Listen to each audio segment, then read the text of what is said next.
Hello दोस्तों, जैसा कि आप लोगों को पता है कि यूपी ट्रिपल एस पेट का एग्ज़ाम हमारा पास आ रहा है, जो कि 6-7 सितंबर को डिसाइड किया गया है। उसके लिए हमें स्ट्रैटेजी के वाले सेक्शन में ये देखने को मिलता है टॉपिक भारतीय संसद, राज्यसभा, लोकसभा और विधानसभा परिषद। इसको हम धीरे धीरे दो दो दो वीडियो में कनेक्ट कर 2 वीडियो में इसको कंप्लीट करेंगे। तो जिसकी शुरुआत हम आज कर रहे हैं। तो भारतीय संसद, राज्यसभा, लोकसभा, विधानसभा, विधान परिषद, इससे कम से कम दो क्वेश्चन तो आ जाएंगे आपके। इसे बढ़िया से करके जाइएगा।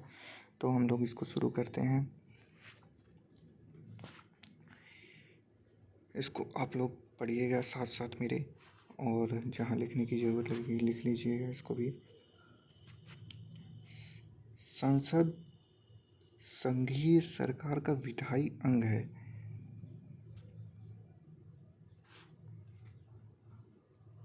संसदीय शासन प्रणाली वेस्टमिंस्टर मॉडल अपनाने के कारण भारतीय शासन व्यवस्था में संसद का विशेष महत्व है। अब आगे हम लोग यहाँ से इम्पोर्टेंट पॉइंट हमारा ज़्यादा इम्पोर्टेंट शुरू होता है। संविधान के भाग 5 के अंतर्गत अनुच्छेद 79 से 122 तक संसद के गठन, संरचना, प्रक्रिया व शक्ति आदि का वर्णन किया गया है। आर्टिकल 79 से 122 तक संसद के गठन, संरचना, प्रक्रिया व शक्ति आदि का वर्णन किया गया है। अनुच्छेद 79 के अनुसार भारत की संसद राष्ट्रपति, राज्यसभा, लोकसभा से मिलकर बनती है। मतलब जो संसद है उसके 3 अंग हैं। हमारे संसद के 3 अंग कौन कौन से हैं? भारत की संसद राष्ट्रपति और लोकसभा, राज्यसभा। राष्ट्रपति, राज्यसभा, लोकसभा तीनों से मिलकर बनती है। ये आर्टिकल 79 के अनुसार भारत की संसद के बारे में कहा गया है। संसद में 2 सदन होते हैं। उच्च सदन को राज्यसभा तथा निम्न सदन को लोकसभा कहा जाता है। राष्ट्रपति संसद के किसी भी सदन का सदस्य नहीं होता। राष्ट्रपति किसी भी सदन का सदस्य नहीं होगा, लेकिन वो संसद का तीसरा अंग होता है।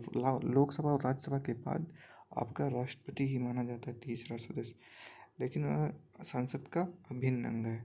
संसद द्वारा पारित कोई विधेयक तब तक कानून नहीं बनेगा जब तक उस पर राष्ट्रपति के हस्ताक्षर नहीं हो जाते हैं। ये तो आप लोगों को पता होगा कि राज्यसभा और लोकसभा में कोई विधेयक पारित होने के बाद अंत में राष्ट्रपति तक ही जाता है। वहाँ पे उनके हस्ताक्षर के बाद ही वो कोई नियम अधिनियम कानून बन पाता है। राज्यसभा की संरचना का उल्लेख आर्टिकल 80 अनुच्छेद 80 में किया गया है। राज्यसभा की संरचना का उल्लेख। आगे बढ़ते हैं हम लोग। राज्यसभा की अधिकतम संख्या कितनी? सदस्य संख्या 250 निर्धारित है। इनमें से 238 सदस्य राज्यों एवं संघ शासित प्रदेशों से अप्रत्यक्ष रूप से निर्वाचित होते हैं, जबकि 12 सदस्य राष्ट्रपति द्वारा मनोनीत किए जाते हैं। हालांकि आर्टिकल 104 के तहत संविधान संशोधन 104 के तहत इसे हटा दिया गया है मनोनीत सदस्यों का। फिर हम ये अनुच्छेद 80(1) में कहा गया है, राज्यसभा की सदस्यता के लिए न्यूनतम आयु 30 वर्ष है। न्यूनतम आयु राज्यसभा के लिए 30 वर्ष है, जबकि लोकसभा में 25 वर्ष है। ये डिफरेंस है। लोकसभा निम्न सदन है, वहाँ पे 25 वर्ष है। राज्यसभा उच्च सदन है, तो वहाँ पे 30 वर्ष है। आप लोग ऐसे भी कनेक्ट कर सकते हैं इसको। राज्यसभा एक अस्थायी सदन है। राज्यसभा एक अस्थायी सदन है जो कभी भंग नहीं होती। ये कभी भंग नहीं होती है। यहाँ राज्यसभा के सदस्यों का कार्यकाल जरूर 6 वर्ष होता है, लेकिन राज्यसभा कभी भंग नहीं होती है। सदस्य का कार्यकाल 6 वर्ष होता है। प्रत्येक 2 वर्ष पर, कितने वर्ष पर? 2 वर्ष पर इसके 1/3 सदस्यों का सेवानिवृत्त कर दिया जाता है। 2 वर्ष पे 1/3 सदस्यों को सेवानिवृत्त कर दिया जाता है। ये हमारा कहा गया है आर्टिकल 83(1) में।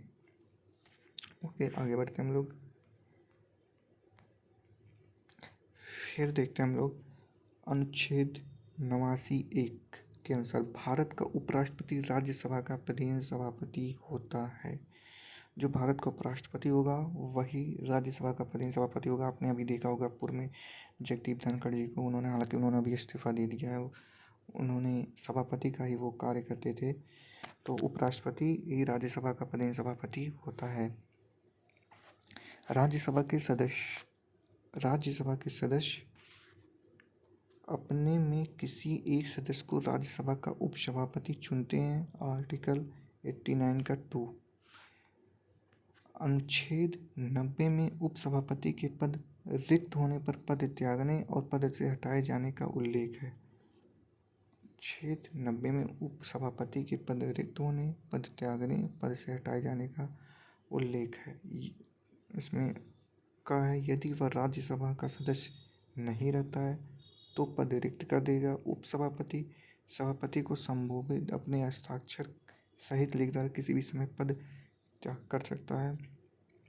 राज्यसभा द्वारा उपसभापति को पद से हटाने की सूचना 14 दिन पूर्व देते हुए तत्कालीन समस्त सदस्यों के बहुमत द्वारा इस आशय को प्रस्ताव पारित करके हटाया जा सकता है। तो ये हमारा यहाँ पे राज्यसभा तक हमारा ख़त्म हो चुका है टॉपिक। और आगे हम अगली वीडियो में कनेक्ट करके आगे शुरू करते हैं। धन्यवाद दोस्तों, जय हिंद।